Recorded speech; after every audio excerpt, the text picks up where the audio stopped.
My question is really more of technique.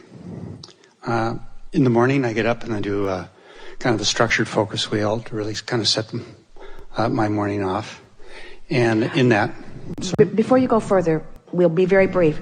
Are you doing a focus wheel that's a really easy, simple one that is easy to feel good around, or are you trying to focus something that's out of alignment into alignment? Well, usually I get up and I'm feeling fuzzy or cranky. All right. And All right. so... All right. Well, a focus wheel may be the best tool. We'll listen to you further. Mm-hmm. And so I have 10 or 12 statements that I physically write out that actually are 17-second kind of things to do that always put me in a pretty good place. Yeah. We want to ask you a question or two, and it may seem defiant of our own encouragement to you, but we're going to do it anyway. Mm-hmm. When you wake up and you feel sort of fuzzy or cranky, and cranky's the part that we want to focus on just for a moment, do you have a sense of what's happening in the world or in your life that makes you cranky?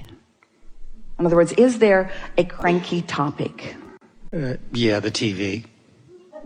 So generally I don't watch the TV, but sometimes I do, just to get the weather or something. So would you say it's world events? Are Sure. they political in nature? Is it those things that are annoying over which you have no control? Is that what makes you cranky? I can certainly turn to those channels, but no, not. So you just feel cranky, and there isn't anything that you're really able to identify, relate it to? Yeah. All right, we have another question for you. As you're moving through your day and you find yourself really feeling cranky, what usually just happened? What kind of thing happened? I have a conversation or an email correspondence, or I will pick up I'll pick up a piece of project. I'll do a task on a project, and I haven't lined my energy up to do the task, so I'll feel. So does it feel to you that your crankiness is related to the failings of other people? No. Or to things that you're irritated about yourself about? Well, they're both. I work by myself, so mostly what I'm dealing with is stuff that I've generated. Well, the reason we're asking is because, and in some ways we spent some time on it and activated it, but it was already active, so no harm done. Sorry, folks. But the reason that we were asking is because in some ways it feels to you, to all of you maybe, that we're asking you to do something that you just can't do. If you wake up and you feel cranky, in essence it's like, Abraham, I've fallen out of the airplane. I don't have a parachute. What should I do? And we say, it'll be over in a little while, after a sort of cranky day. Mm-hmm. But tomorrow, if you wake up and you're reaching for that high-flying disc, mm-hmm. and you still feel sort of fuzzy and cranky. Well, it's not so much that I feel cranky every day. I will feel kind of just disengaged or not really wanting to go to work. Well, things are going to pick up for you and you'll begin to feel more momentum going. But the reason that we're taking our time as we step into this is because it's like if the basis is laid in a sturdy, structurally sound way, then what you build on after that will sustain. Mm-hmm. We've written so many books with so many processes, and every process is written to help someone like what you're describing just feel a little better. Mm-hmm. And so we've said all kinds of things like reach for the best feeling thoughts. But today we want to approach it in a different way. Imagine a cork floating on the surface of the water. You can hold it under the water. That's what cranky is. When you let go of it, it'll bob right back up to the surface. And we want you to feel that your natural state is that buoyant state of non-resistance. And we want to emphasize that unless you're doing that thing you do that is introducing the resistance, then, in other words, we're mixing metaphors, but the buoyancy will happen unless you're doing something to hold the cork under the water. Right. So this falls in the same subject as the affirmation subject that we had earlier, where when you're efforting, you're not allowing.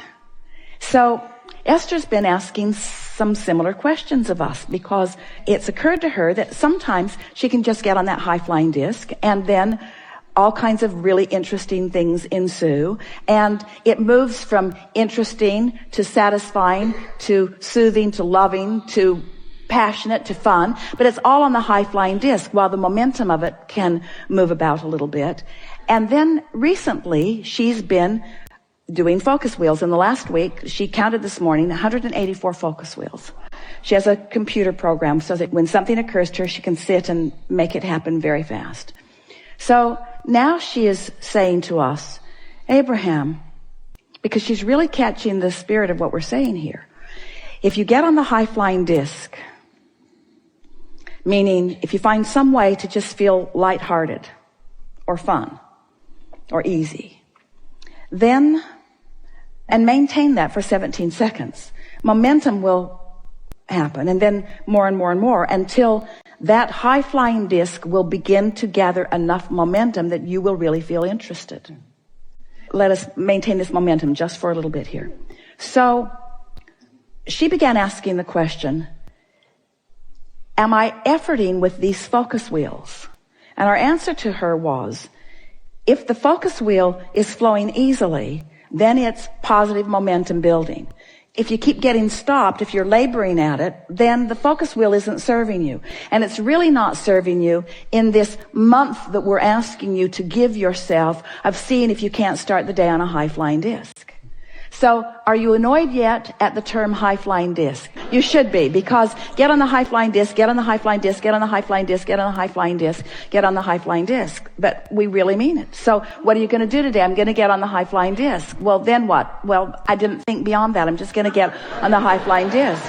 Well, don't you have other things to do? Yes. Are you going to do any of them? I'm just going to get on the high-flying disc.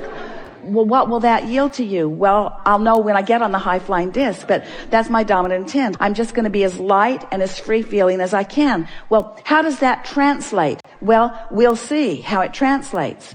But Abraham, how do I get on the high-flying disc? So I'm not on the high-flying disc, and if I try to get on, I'm efforting too much. So how do I get on the high-flying disc? Well, you were born on it. Yeah, but that was a long time ago. No, we mean this morning you were born on it. This morning you were born again on the high-flying disc. You were until you got hold of your ornery thought or your fuzzy thought, which you've been practicing a little bit. So if you will accept that when you wake up, your potential for being there is there, and you will just stop and say, it's a good day, or the bed feels really good, or this could be fun. Just something that sort of acknowledges that you're there. We promise you, do that tomorrow and the next day and the next day and the next day and the next day and the next day. In about 30 days, we will not be having this conversation. Now, if you wake up and you're not on the high-flying disc and you don't get on the high-flying disc, there's lots of books that you can go. Every bookstore has all of them, and you can look up all of those processes that we've written so long ago that help you move up the emotional scale. We're just telling you, it's so much easier if you accept that you have the probability of finding pure emotion early in the day, and that if you will, once you're there, then milk it by getting more specific. So what we really want to say to you is, unless you know you're feeling good, don't do a focus wheel. And so Esther said, well, wait a minute, Abraham, you taught me to do focus wheels in order to get feeling better. And we said, well, the reason the focus wheel worked, the whole point of it was because it asks you to take things that you already believe that are not contradicting you. It asks you to look for those things that had no resistance and to focus upon them. So you just have to play with that personally. So for example, Esther, so something happened, and plants that Esther had assumed were being watered by a sprinkling system weren't. And so the plants are laboring. In some cases, they didn't make it at all. And so Esther wants to do a focus wheel about how to feel good about plants that didn't make it. And we say, we don't think that's a good subject for a focus wheel.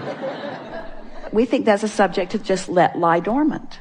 if you want to focus upon how many beautiful plants there are, then that's a different subject of a focus wheel. Are you getting the sense of what we're talking about? You want to do anything and everything you can to perpetuate what feels good, and let dry up anything and everything that doesn't feel good. All right, so we've laid a good basis. Now let's talk. Okay.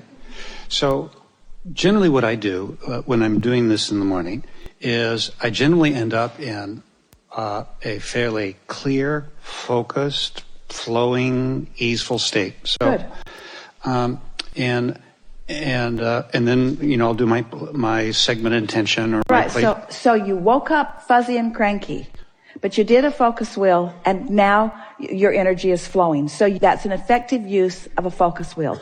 You didn't exactly wake up on the high flying disc, or as soon as you were aware you weren't, but you managed to get there anyway. Right. We just want to lay one easy thing over it. Just don't labor too hard on that.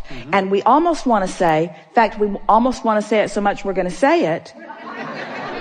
We really would rather you wait until tomorrow for a few days rather than doing a focus wheel today. We want you to give your waking up that way a chance. Because we know for sure you do wake up that way. We know for sure that you do wake up on the high-flying disc. You kill it usually before you brush your teeth, but you don't have to if you're aware. If you're aware. So the reason, so I'm going to do that. And the reason, and part of why I've kind of made this my daily ritual is that, again, I work for myself. So I don't have anybody telling me, oh, you got to do this or that. I kind of have to make up my day every day. All right. So you want to get on the high flying disc and feel inspiration, because there are a lot of things you could do that will yield you little result. That's exactly right. There are some things that you can do that will yield you huge result. That's right. We just want you to give waking up feeling that way a chance, just for a few days. Okay. We would like you to all be pretty much unproductive for a week or two, on your way to alignment that will serve you forevermore. Because your action is distracting you from the high-flying disc that you have access to, because you don't know you have access to it because you hit the floor running every morning. You got so many things that you're supposed to do. And we're not saying quit your job, just go and lay low. We're not saying that you can cease action. Of course you can't.